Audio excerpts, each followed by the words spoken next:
পরম করুণাময় মহান আল্লাহর নামে শুরু করছি।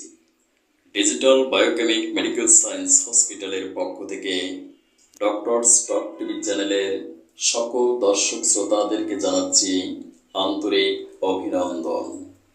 আজকের সংবাদ শিরোনাম পাঠ করছি আমি ডাক্তার কাজী দিলওয়ার হোসেন। অনুষ্ঠানটি একযোগে টিকটক, ইনস্টাগ্রাম, ফেসবুক ও ইউটিউব চ্যানেল থেকে সম্প্রচার করা হচ্ছে।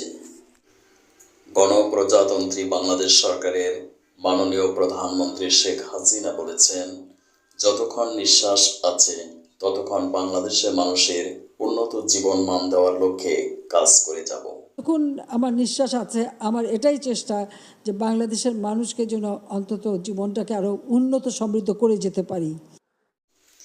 বেগম খালেদা জিয়ার মুক্তির দাবিতে আগামী 3 দিনের কর্মসূচি ঘোষণা করেছে বিএনপি। এ প্রসঙ্গে বিএনপির মহাসচিব মির্জা ফখরুল ইসলাম আলমগীর বলেন, কনস্টিটিউশনাল রাইট, কারণ এখনো কিন্তু তার মামলা সুপ্রিম কোর্টে যায়নি।